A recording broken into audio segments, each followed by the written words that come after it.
Alright, so hello everyone, Pratima here. 2024 is about to end and it was a great year for smartphones in particular. We got to see Nothing launch its first budget phone, we got to see some affordable flip phones from Infinix and Tecno. It was a great year for foldables and Chinese brands. They had some crazy flagship phones. So in this video, I am going to be doing my smartphone awards and pick the best phones of 2024 in every single category. There are exactly a dozen of them I need to talk about, so let's get going straight away, starting with the best budget phone of 2024. Now, as always, you may be expecting a Xiaomi phone to win this one, but for the past couple of years, Xiaomi's Redmi lineup has honestly been quite boring upgrades. Instead, I was more impressed with Nothing's budget offerings like the CMF Phone 1 and the Nothing Phone 2A. The CMF Phone 1 was quite exciting with its unique modular approach and overall value, although there were a few compromises like an average camera, single speaker setup, and weak/buzzy vibration. Which is exactly why I am going with the Nothing Phone 2A for the best budget phone of 2024, because it almost perfectly captured what I expected from Nothing's affordable phone. It does not miss out on some basic stuff like an ultra-wide angle camera and stereo speakers, and I enjoyed daily driving this thing very much. The Phone 2A had solid performance, a nice and smooth OLED display, a big 5000 mAh battery that lasted all day, and decent cameras as well. And not to forget this glyph interface. Next up is the award for the best mid-range phone of the year, and this is easily where I had the most trouble picking one winner. This year we got to see a lot of competitive phones, but out of them all, two phones stood out to me the most: the Realme GT 6T and the OnePlus Nord 4. In a lot of ways, these two are quite similar phones actually. They have the same powerful Snapdragon 7 Plus Gen 3 processor, similar cameras that can take nice looking photos and videos, and the same massive 5500 mAh battery. But after careful consideration, I am going to have to go with the OnePlus Nord 4 for the best mid-range phone of 2024. The first thing that caught my eye about this guy is definitely this glorious all-metal design. It had been a while since I last used an all-metal phone, and the Nord 4 feels damn premium to hold, and yeah, I want to see more metal phones next year. And besides the build quality, it also brought 4 plus 6 years of OS updates, and by far the best haptics that you can find on a mid-range phone. Alright, let me talk about gaming phones, and this year we saw a few killer ones in the mid-range segment, and here no other phone impressed me as much as the Poco F6 did. It had a flagship-grade Snapdragon 8S Gen 3 chip, a capable liquid cooling solution to keep the thermals in check, and an equally fast and responsive display to match it all.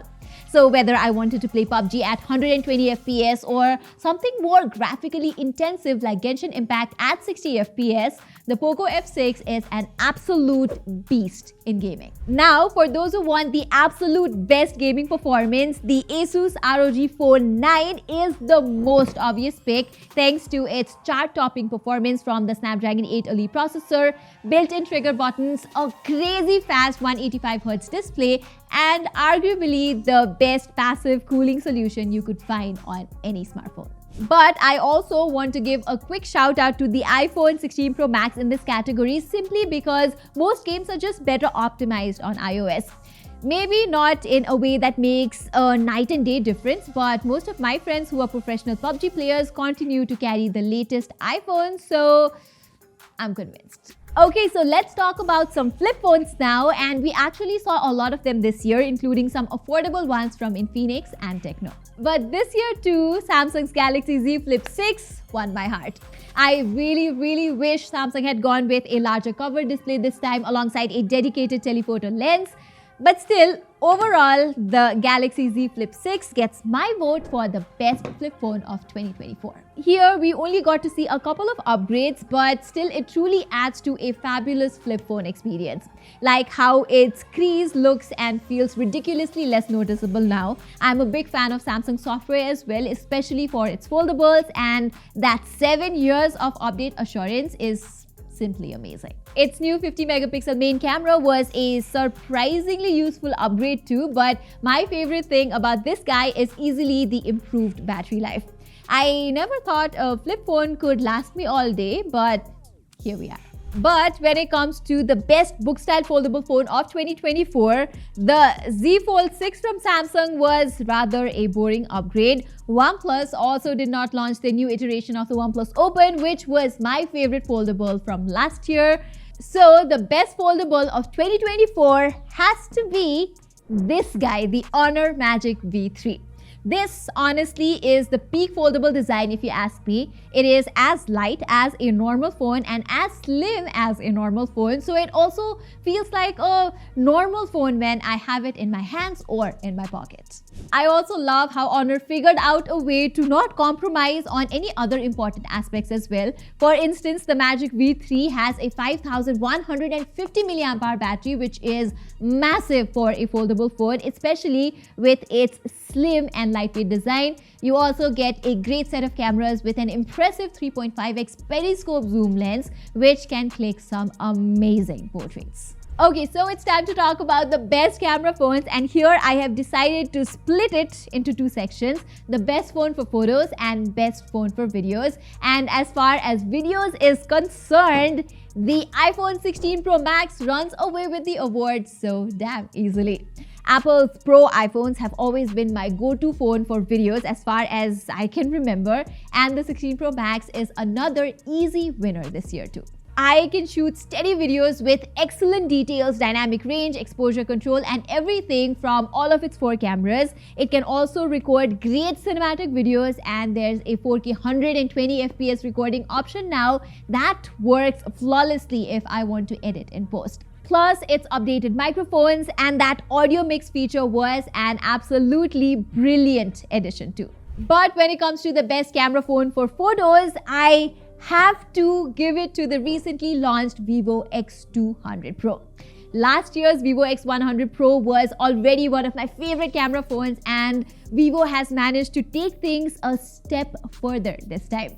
Here we get a new 200 megapixel 3.7x periscope lens, which takes the best portraits I've ever seen from a smartphone.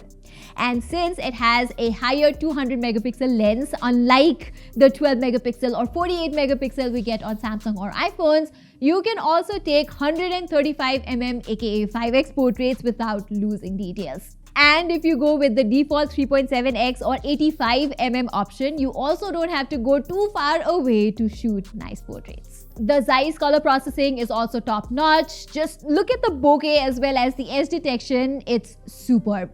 Plus, with this periscope lens, you can click some sick macro photos and videos. It's really awesome. Of course, this is all pointless if the actual photo is not that impressive, but no, the Vivo X200 Pro's main ultra-wide and selfie camera also takes fabulous photos in every situation. Alright, now before I talk about the best phone of the year, there are a couple of more categories that I need to go through first. So the first one is the most improved phone, and I think this should clearly go to the new iQOO 13. This guy brings sensible, meaningful upgrades practically everywhere you look, and the best part is that the price has almost remained the same as well. A perfect win-win situation.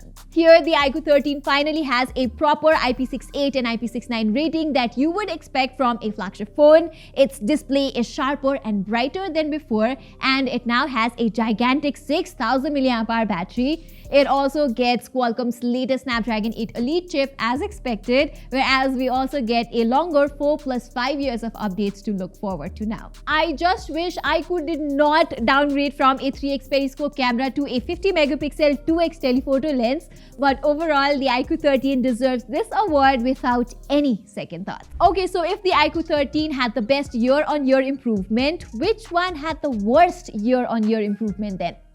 I think it's the iPhone 16 Plus, and we have a special award for it. I also didn't have to think too hard about it, to be honest. That's because except for the promising new A18 chip, the iPhone 16 Plus had no memorable upgrades whatsoever. It's got the same 60Hz display, that too on a very big screen, which means it feels so slow to use. And what's especially sad about it is that it's not even the battery champ in the iPhone 16 series.